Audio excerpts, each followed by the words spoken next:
ആ കൊമ്പങ്കാട് പോയ ഞാൻ വരാതെ മൗലൂദ് തുടങ്ങുന്ന വെച്ചൊന്ന് കാണണം. യൂസ്ഫിന് അവരെ ഉമ്മ മരിച്ച ഉങ്കാണ്. ഇച്ചുണ്ടൊരുമ്മ അതിപ്പോ അടുത്ത കാലത്തൊന്നും പോകുന്നു ഇച്ചോണ്ടില്ല. ആ എന്തമ്മ പൈസ കിട്ടാ എന്തിനൊക്കെ പൈസ? ഞാൻ മുറുക്കി തുപ്പണ ഒരു കോളാമ്പി ഓർഡർ ചെയ്തിക്കണോ. എവിടുന്ന്? പുൽക്കാട്ടുന്നേ. പള്ളിക്കാട്ടിൽ ഞാൻ പുറത്തൊന്ന് ഓർഡർ ചെയ്തോണ്ട്. എത്തടി പറഞ്ഞേ? മോൾട്ടിന്റെ കുടിയിരിക്കലിന് എടുത്ത പൈസ തന്നെ ഉള്ളു എന്റെ അടുത്ത്, അല്ലാതെ പൈസ ഇല്ല. എന്താ യൂസഫിന്റെ പേരിൽ വലിയ മൗലൂദ് നടക്കണ്ടോലോ. ആ അമ്മായിന്റെ കൂട്ടൊന്നും പറയണ്ട. ആ പന്തലെന്നെ കണ്ട ഞമ്മക്കനാണ് പൂജ്യവും.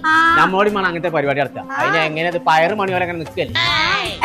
ആ എന്തമ്മാ ഹലോ മൗലൂദ് തുടങ്ങിക്കോളെ, ഞാനത് വരാന്ന്.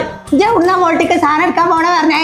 എവിടെ വെറുതെ എടുക്കും പോലെ കൊടുക്കണോ നോക്കട്ടെ, അവിടെ എടുക്കാം. അങ്ങനെയാണെങ്കിലേ ഔക്കുറിഞ്ഞിനോട് ഒരു കാര്യം പറഞ്ഞോളൂ. അയ്യൂരുള്ള കാരി ഫ്രഷില് ഓഫർ നടക്കുന്നുണ്ടോലോ. മോൾട്ടിക്ക് എന്താ വേണ്ടെന്ന് വെച്ചാല് ഞാൻ അയ്യൂര് കാരി ഫ്രഷ് വാങ്ങിക്കോളാം. അതൊക്കെ പോട്ടെ. ഔക്കുറിഞ്ഞി ആരാ? അതിന്റെ ബെസ്റ്റിയാ. ശരി എന്നാ. ഹലോ ഔക്രോ ബ്രോ. ഞാൻ നില കിടക്കാൻ ലേറ്റ് ആയിടാ. ചങ്കള നമ്മൾ ഇപ്പോൾ ഉള്ളത് അഴിയൂർ മാഹിയിലുള്ള കാരി ഫ്രഷ് എന്ന് പറഞ്ഞ ഹൈപ്പർ മാർക്കറ്റിലാട്ടോ. 8-ാം തീയതി മുതൽ 14-ാം തീയതി വരെ 1000-ൽ പരം സാധനങ്ങളാട്ടോ പോലെ പുടുത്തപ്പെട്ട ഓഫറിൽ കൊടുക്കുന്നത്. 15 ലിറ്ററിന്റെ ബിരിയാണി പോട്ട് വെറും 1499 രൂപയ്ക്ക്. പിജിയുടെ ഗ്യാസ് സ്റ്റവ് ഒക്കെ വെറും 999 രൂപയ്ക്ക്. പിജിയുടെ മിക്സി ഒക്കെ വെറും 1599 രൂപയ്ക്ക്. പിജിയുടെ അയൺ ബോക്സ് ഒക്കെ വെറും 399 രൂപയ്ക്ക്. 7.5 kg mister light washing machine ഒക്കെ വെറും 6999 രൂപയ്ക്ക്. ഇൻഡക്ഷൻ കുക്കർ ഒക്കെ വെറും 999 രൂപയ്ക്ക്. ഓഫറൊക്കെ തീരിന്റെ അടുക്ക് നേരം പോകുന്നു.